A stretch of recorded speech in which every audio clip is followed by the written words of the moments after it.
So nice to have everyone here in my living room and out there in cyberspace. We have some folks connected. Um, this evening, I hope you all remember, we're continuing our discussion of Karmic Shadows. This is a topic I've been working on, putting a lot of time in on, actually, over the last few months, and I keep adding to the post. And I just yesterday, last night, posted yet another update on that, another expansion of that. I did some work reading through the I Ching and also Carolyn Mace's archetypes. And from that extracted more of the karmic shadows. It should be understood that every type of person, every personality type has positive and negative aspects. The positive ones we don't usually refer to as shadows, of course. The ones that challenge us, that cause us difficulties in our lives, those are the ones we call shadows. And this work has become extremely important in my work.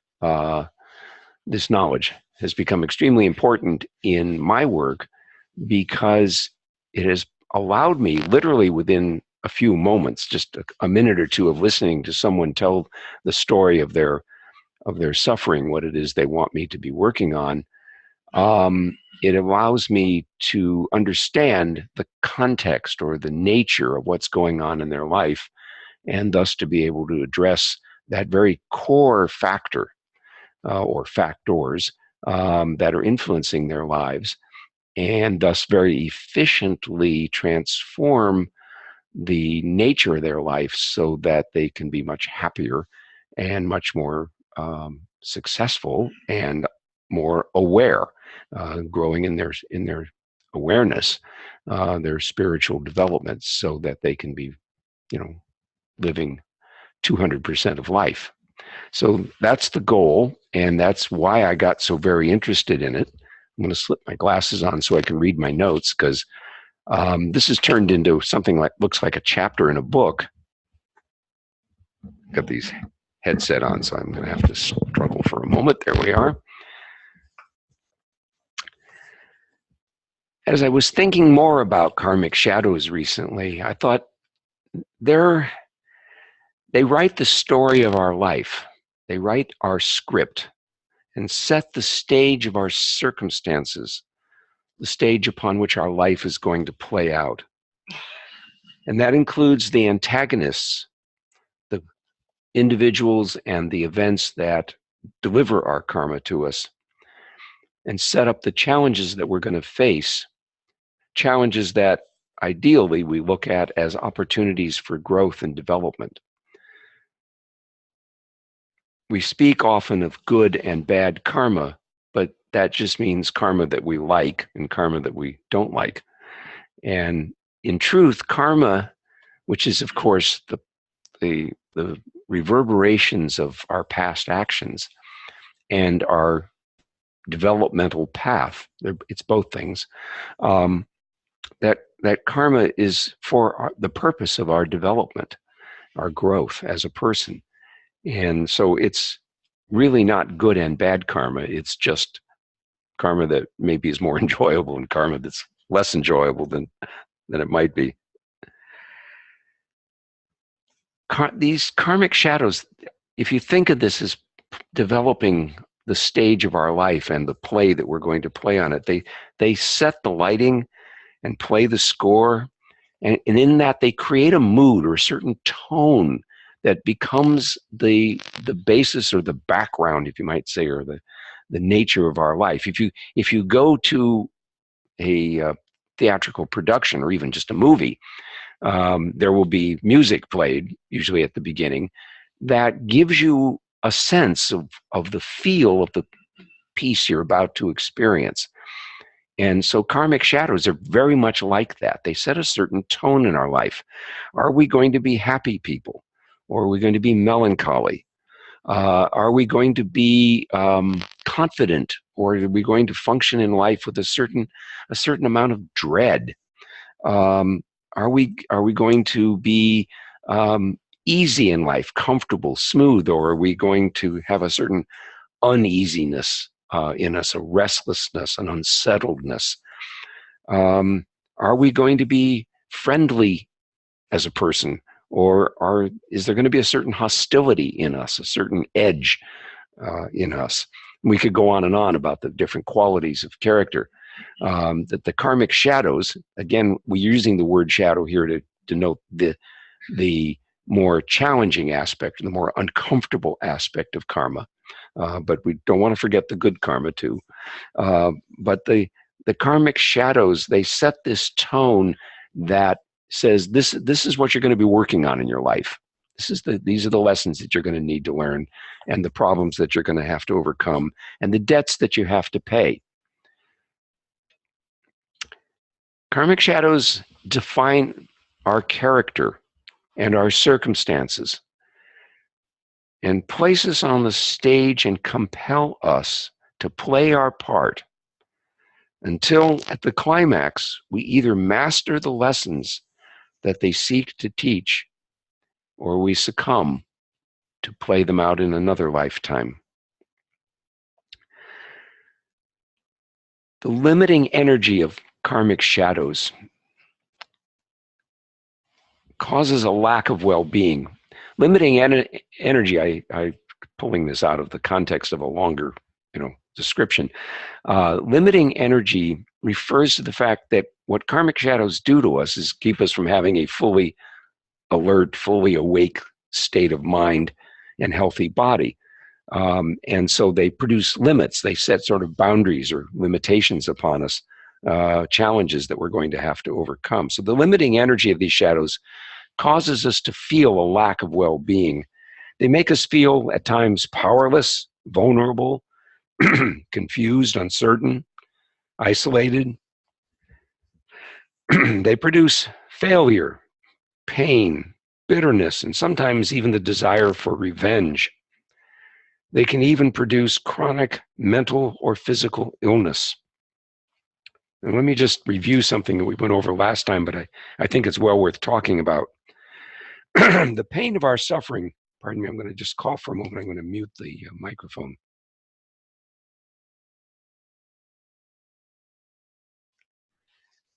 The pain of our suffering results in persistent behavioral changes. It's a stress reaction, often with PTSD type of behaviors, and hence constitutes a lasting shadow on our happiness. That is, the pain itself becomes a shadow on our happiness. It makes us complain, cry, even sulk. The pain of chronic suffering can produce innumerable physical symptoms, the so-called functional disorders, such as digestive disturbances, sleep disturbances, as well as all manner of physical diseases.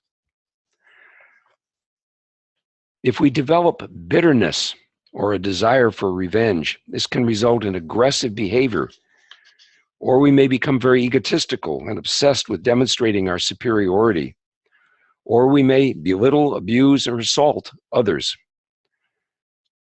Though some people may act flamboyantly and appear genuinely interested in others, they may still have a great deal of difficulty interacting with others, connecting with others, loving others, and thus they remain isolated and bitterless. And the shadows can also leave us with powerlessness, vulnerability, confusion, uncertainty, and isolation, which cause us to contract and cower and hide and slink through life, avoiding connection with others, unable to love, and usually unable to accept love, though, of course, that love is desperately needed. Now, traditionally, the list of karmic shadows comprises the first 7 that I describe on my blog post, which you can find on the Partnership for Wellbeing website under blog. You'll have to scroll down because I actually posted this back in December, and I've updated it, but it somehow hasn't bumped it to the top. I've added many more shadows to the traditional list, as I described at the beginning, by drawing on the hexagrams of the I Ching and on Carolyn Mace's work with archetypes. The list keeps expanding, making it more complete, but by all means, not an all-inclusive presentation. So tonight I'm going to talk about some of the karmic shadows that I did not talk about last time. The first two, abuse and violence. Abuse means ongoing physical, mental, and/or sexual aggression, producing emotional trauma. Abuse can occur within the family or community, in schools, in military service, or places of employment. Abuse causes one to believe, that the world is a dangerous place. It results in chronic anxiety, suspiciousness, and distrust. Now, the funny thing about abuse is that we often wind up seeking relationships with people who then subsequently abuse us. And that's because we've learned to associate abuse with love, and we find people who are going to act that way. So as we're seeking love, we wind up finding people who have that potential for abuse and then proceed to abuse us. I put sexual abuse in this category and rape in the category of violence because sexual abuse is often seductive, meaning manipulative, and in a perverted sense, consensual, while not necessarily physically harmful. I put rape with violence because it implies physical and usually painful assault without consent and despite rejection and resistance.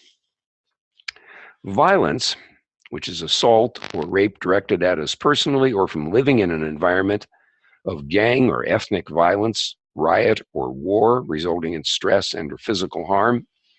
The experience of violence towards oneself results in a sense of violation of one's integrity. That is, when one is the subject or recipient of violence, it produces a sense of violation, and this is a very powerful feeling.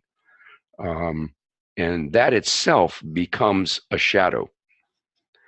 This can lead to a profound sense of vulnerability and an intense distrust of others, making it very difficult to enjoy or grow in relationships. Violence in our environment results in stress and subsequently post-traumatic stress behaviors such as nightmares, emotional instability, drug abuse, and other such things.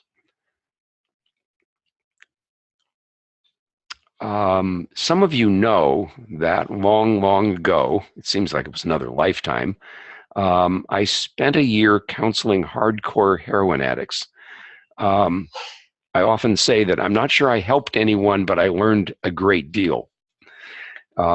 Addiction, drugs, gambling, food, sex, money, it arises from attachment and may represent a form of self-medication.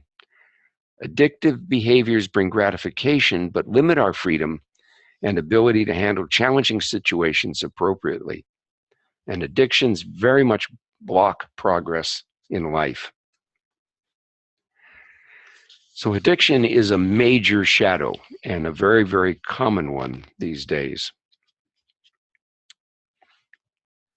There are also, of course, profound social implications to addiction, but those get covered under other shadows, so I'm not going to go into those here. Another one worth considering is self-loathing, hating oneself because one believes one is responsible for something terrible that has happened, feels ashamed about something done or not done, or believes that one is worthless and unworthy. Guilt, shame, and lack of self-esteem usually result from the judgments of others that we then take on ourselves. Oftentimes, this is very subtle, and in working with people, I find they usually don't remember these things. But many times, people have heard over and over phrases like, "You're killing me. How could you do that? You're such a loser." These phrases destroy our self-confidence, particularly when we're children, and they leave us hating ourselves. Self-loathing may result in hurting oneself, addictions, avoidance of relationships, inability to relate to others, or avoidance of risks, even small ones. I added a category. I can't believe I had left it out before, but I put a new one in, and I wanted to go over that tonight too. And that's disability, mental retardation, autism spectrum disorder, or physical disability. And basically what it means is that we lack the mental or physical ability to keep up with the rest of us, keep up with the rest of the people around us. And all you have to do is think for a moment in school, or perhaps in some other situations, that if you were not sufficiently athletic or beautiful or talented or smart, you felt a great deal of social pressure and came to believe that you yourself were somehow inadequate. And of course, those who actually have physical or mental disabilities or have autism spectrum disorder, which means that they lack, in this case, it means they lack the ability to understand social cues. And so they tend to not respond to the way to other people's the way in ways that other people expect them to respond. I've seen quite a number of movies and have done some reading about autism spectrum disorder. It's quite a fascinating thing. Particularly the people with what they call Asperger's syndrome. Asperger's syndrome is a situation where people lack ability to understand social cues, but are very intelligent, at least in certain specific ways. So they often have either high IQs or have very extraordinary talents, but don't get along with people very well. They don't understand people, so they tend to become, like work in a laboratory or some other situation where they're pretty much by themselves, and they can do very, very good work. But they often go through life basically alone. And in that itself, of course, can be very painful because, they're missing out on social contact and social support. I've worked with quite a number of children with Asperger's syndrome and autism, and it's a very interesting area. But I'm not going to go into how that's handled, from other behavioral or medical points of view. But I just wanted to comment a little bit about the difficulty and the fact that this is a kind of shadow, right? It's something that they're going to live with all their life and have to deal with. Another topic I wanted to bring up, feeling brave tonight. I sense that it takes a certain amount of bravery to bring this up, and that is curses. I'm not talking about cursing, curses, which are bolts of energy hurled by others.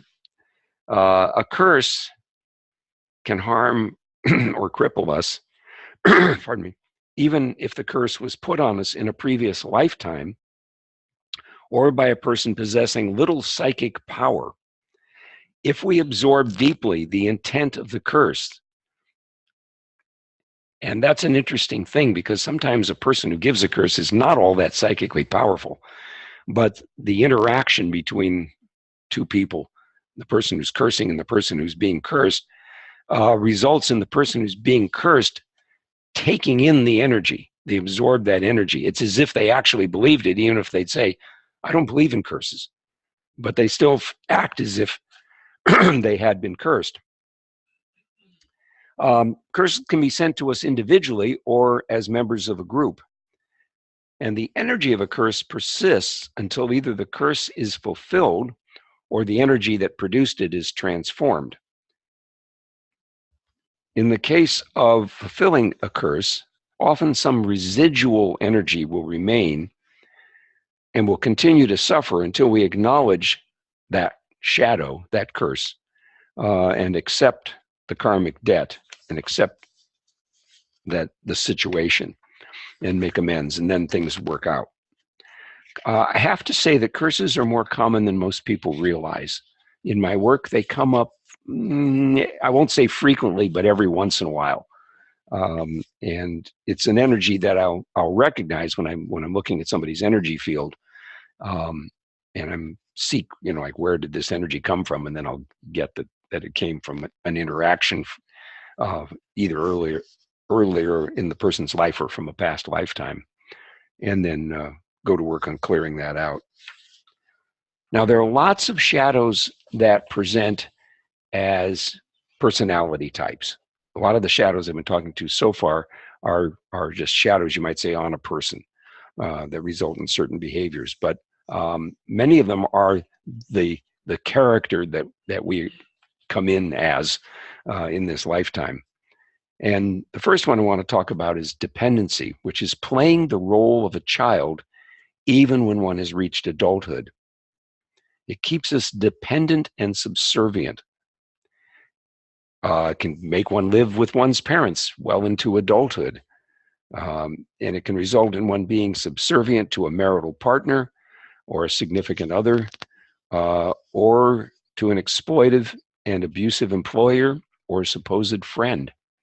I'm feeling some resonance with some people participating in the webinar tonight on that one.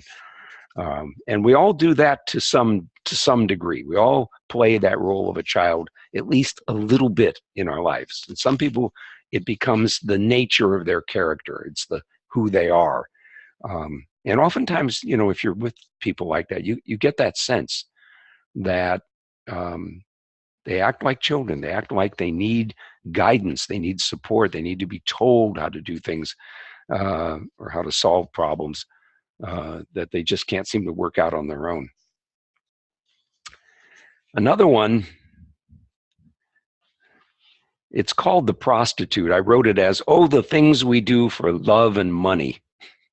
Compromising our values and prostituting our bodies and our souls to get a little love or some cash. Some people will seemingly do anything in the hope of getting love or money. Whenever we compromise our values and do something we hope will earn us good favor or cash from someone else, we put a blot on our souls. There's an element of dependency or victimhood in this, of course.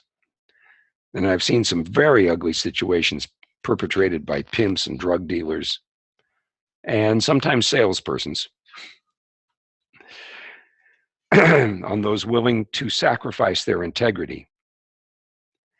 But these people, they're just playing the role of the prostitute. And that role exists in all of us to some degree. Most of us, it's a fairly small degree, but I'll bet almost any of us could think of a situation in which we have compromised our values in order to gain some money or some acknowledgement or love or respect from others. So in this day and age, I have to talk about the egotist. And I clump together the egotist, narcissist, authoritarian, and bully. They're actually just slightly different shades of the same thing. The egotist, the narcissist, the authoritarian, and the bully. The egotist acts like a king or a queen, demanding that others cater to their desires and treating others as inferior to themselves. The narcissist holds themselves in high regard and seek the attentions of others who will praise them and reinforce their sense of superiority. The authoritarian acts like a dictator, making rules others must obey and punishing those who disobey or oppose their rule. And the bully acts aggressively towards others, perceived as weaker or shown or in an attempt to show off their superior strength. A bully rarely challenges someone perceived as having equal or superior power. Bullies pick on the weak, the ones they perceive as being weak, and often are remarkably cruel. Anyway, that's a very short commentary on the egotist, the narcissist, the authoritarian, and the bully.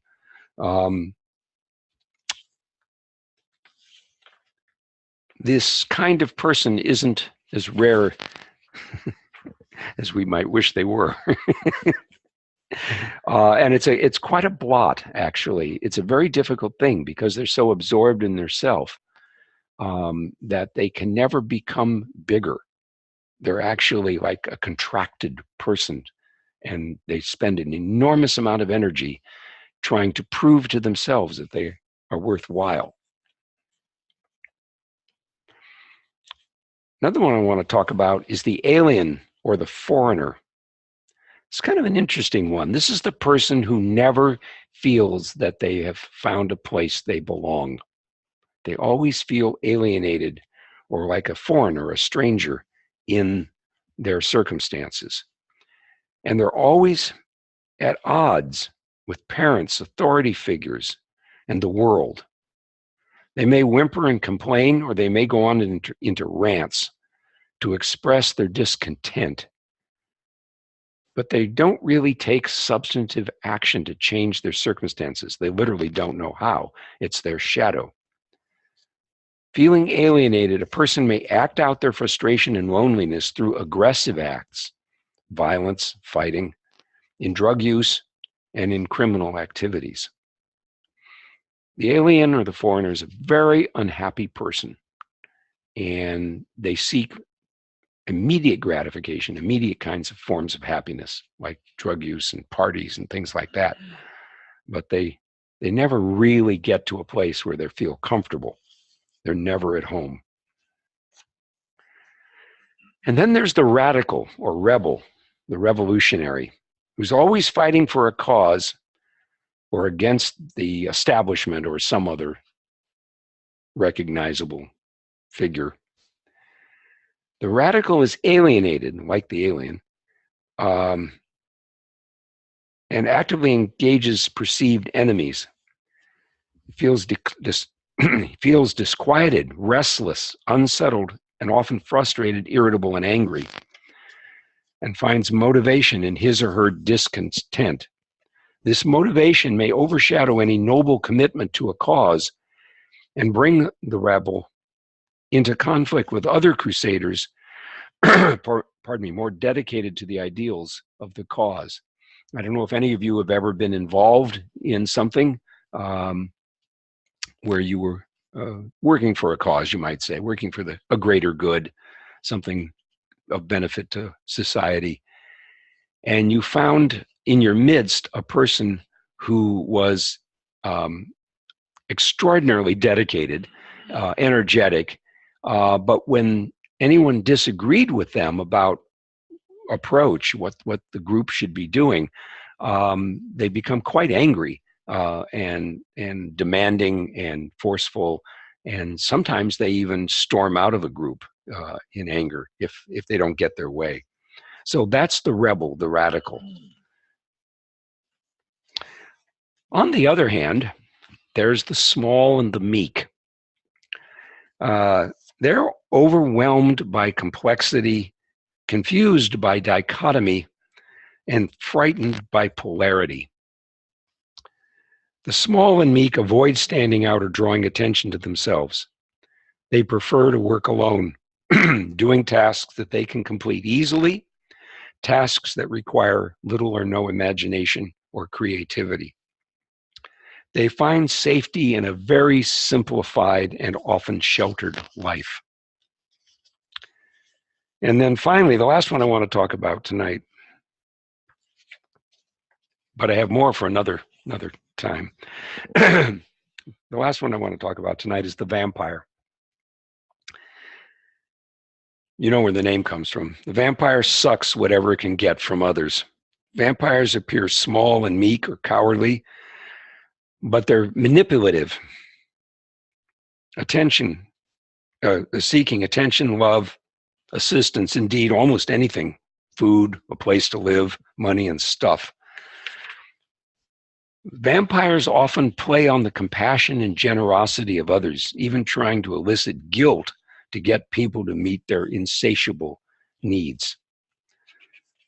Some vampires, I wrote the description that that they tend to be meek and weak, but some vampires are actually pretty prominent. They're outgoing people and may make a great show of themselves, but what they're doing is trying to draw from others what they need for themselves. So it's past 8:30, and I think we're going to stop here.